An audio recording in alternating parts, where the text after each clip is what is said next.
Nitong nakaraang Hulyo ay nabalitaan natin ang pagpataw ng preventive suspension kay Government Service Insurance System President and General Manager Jose Arnulfo Wick Veloso at anim pang opisyal. The facts which led to these suspensions are nothing short of alarming. Ano ba itong pinaggagagawa ng GSIS sa pera nating mga kawani ng pamahalaan?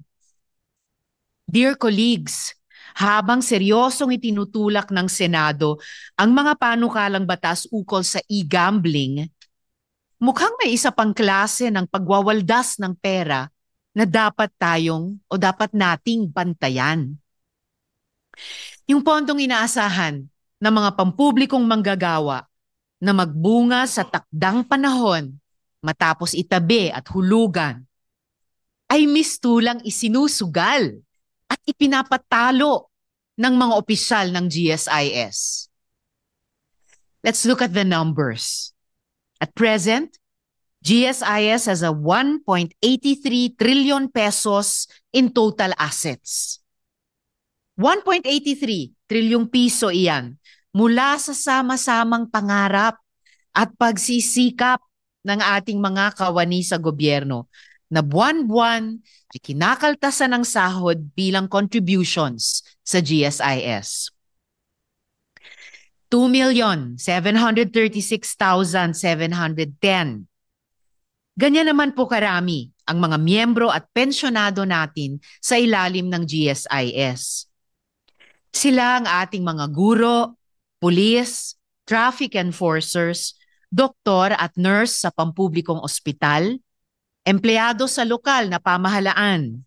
At syempre, maging mga kasamahan natin dito sa Senado. Kayong mga masisipag nating katrabaho sa Senate proper at Senate Secretariat. With millions of Filipinos depending on GSIS for their pensions and other benefits, GSIS investments should be made in a sound, safe, and liquid manner in compliance with regulations designed for that purpose. Ang problema, mukhang ang mismong liderato pa ng GSIS ang hindi sumusunod sa mga alituntunin na iyan. In recent weeks, new articles have started to shine light on the 1 billion peso investment of GSIS in online gambling platform DigiPlus. You heard that right, Mr. President and dear colleagues. Pinaka nakakagulat sa lahat, nag-invest ang GSIS naglagpas 1 bilyong piso sa online sugal. Pinasok ito ng GSIS when DigiPlus's shares were being offered at a peak of 65.30 pesos. Those shares have since hit a low of 13.68 pesos. Lugi na. In the first place, what was GSIS thinking? Investing funds in online gambling. Tayo nga po, mga kasamang nagtatrabaho sa gobyerno, hindi pwedeng tumuntong sa casino. Lalo na, hindi pwedeng magsugal doon. Kaya, bakit ang GSIS naman, todo taya at ginawang puhunan ang pera ng public employee sa sugalan? Sa ngayon, tayo sa Senado at pati ang House of Representatives, maging ang Malacanang ay lahat gumagawa ng mga malalakas na inisyatiba, paninindigan, laban sa online sugal dahil sa mga masasamang social costs nito. So, why is GSIS doing the opposite? Why is GSIS investing the retirement money of public servants to seemingly expand the e-gaming industry? We need explanations. And unfortunately, Mr. President, this is just the tip of the iceberg. By law, GSIS has the fiduciary duty to invest the contributions of its members wisely, ensuring they meet the requirements of liquidity, safety or security, and yield to guarantee the actuarial solvency of the funds. And dapat lang naman, no? Isipin nyo, buwan-buwan kayo, buwan-buwan tayo naguhulog sa GSIS. Yung mga nagtatrabaho sa gobyerno, gaano katagal na kayo? 10, 20, 30 years? Tapos, hindi pala inaalagaan. Hindi pala sinisiguro. Hindi pala ginagarantya. Yung pondo natin, pagdating ng panahon, wala pala kayong tatanggaping pensyon. It appears there is a pattern of reckless and questionable investment decisions by the current GSIS leadership. The guardrails we have put in place to guide and protect GSIS investments are seemingly being breached. Remember that preventive suspension of Mr. Veloso and other GSIS officials. That was imposed in connection with the 1.45 billion peso subscription agreement entered into with GSIS by GSIS with Alternergy Holdings Corporation for the purchase of 100 million of the latter's perpetual preferred shares. A quick look at the GSIS Alternergy deal reveals multiple red flags. According to the Ombudsman, Mr. Veloso and his fellow GSIS officials may have committed serious misconduct when they entered into an agreement to purchase Alternergy's perpetual preferred shares without the approval of the GSIS Board of Trustees and in clear violation of the GSIS's own investment policies and guidelines. GSIS also entered into this multi-billion peso deal without the necessary endorsements from the GSIS's own assets and liabilities and risk oversight committees. Glaringly, Alternergy's market capitalization was far below the 15 billion peso minimum reportedly required under GSIS policy for investable companies. The shares were not even listed with the Philippine Stock Exchange on the dates of the execution of the agreement and the payment of the subscription. Even worse, Alternergy also appears to be highly over-leveraged. Simply put, they have too much debt, with a debt-to-equity ratio of 194% and a dangerously low interest coverage rate.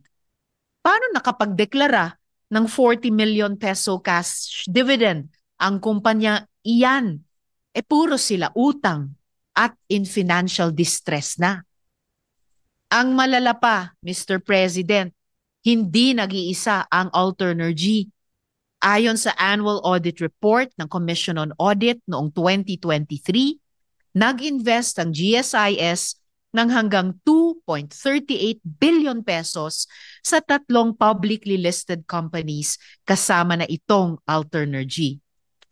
All three companies had not demonstrated a proven track record of profitability over the last 3 years and payment of dividends at least once over the same period in clear violation of the revised GSIS Act. Sadly, the GSIS has already suffered a 251.37 million peso valuation loss on these equity bets. 251.37 million peso valuation loss. This is no longer risk-taking. Pagtatapon na ito ng pera.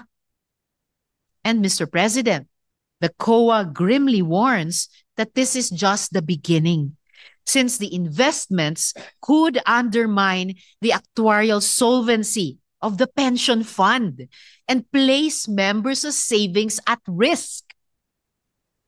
We cannot dismiss COA's warnings, especially when GSIS is already exposed to other risky and problematic investments. In fact, let's not call them investments.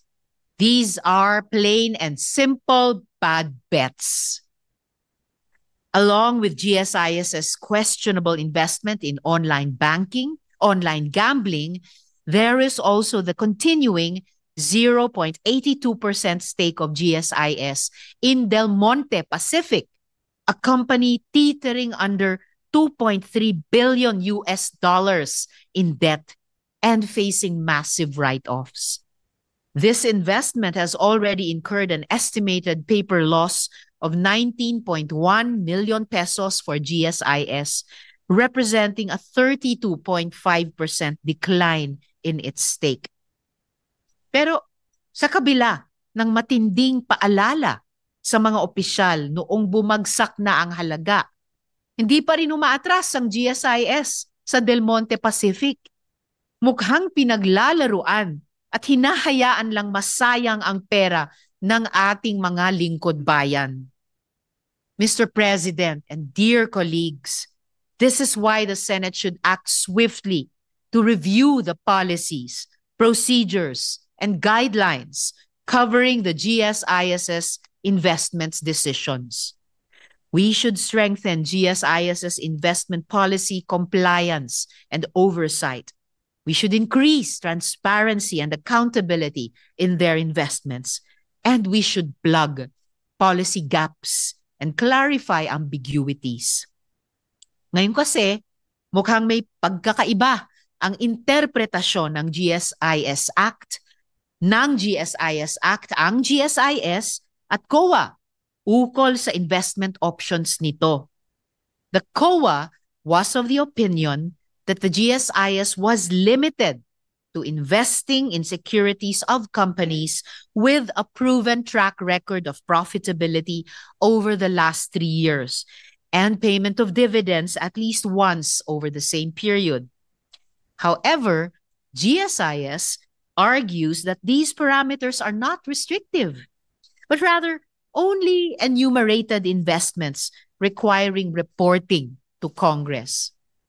Kaya dapat na itong tignan, pag-aralan at aksyonan ng Senado. Kung kailangan i-amyenda ang GSIS Act, gawin na natin. We must update the law and erect the necessary guardrails for GSIS investments to protect its members amid ever-evolving financial markets.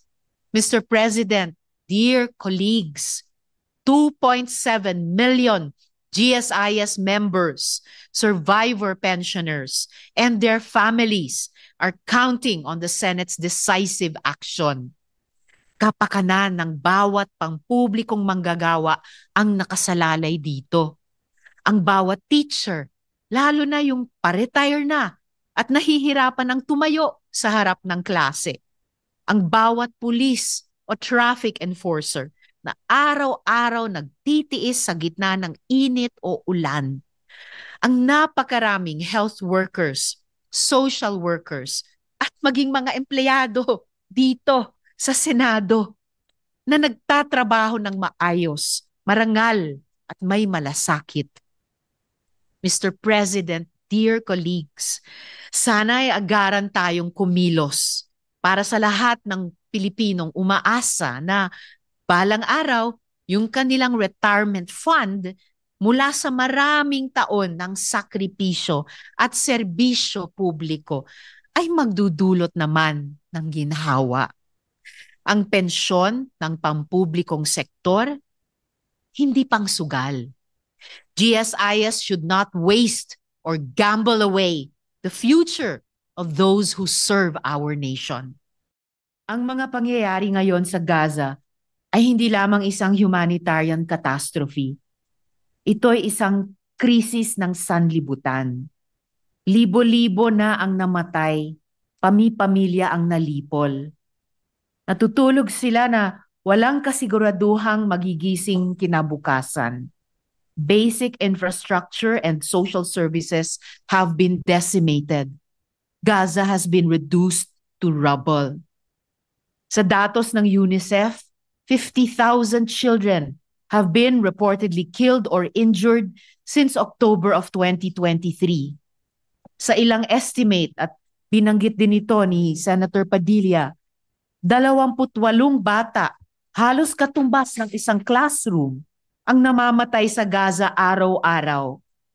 Critical na ang kawalan ng pagkain, tubig at gamot.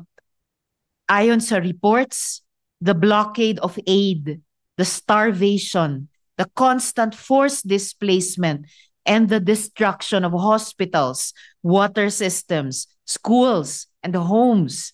In essence, the destruction of life itself in the Gaza Strip. It is the responsibility of the Philippines as a member of the community of nations to speak out against these crimes against humanity. I commend the Philippine government for standing on the side of human rights and international law. Last June, together with 148 other countries, we voted in favor of a UN General Assembly resolution demanding an immediate and permanent ceasefire in Gaza. It is also our personal duty as human beings to not choose silence when our fellow men, women, and children are dehumanized on this scale, especially with the presence of Filipino-Palestinians living in Gaza. Shukran kay Senator Padilla for lending his voice to this issue. Kaisa niyo po ako, pati sa Senate Resolution number 14. Maraming salamat po, Mr. President.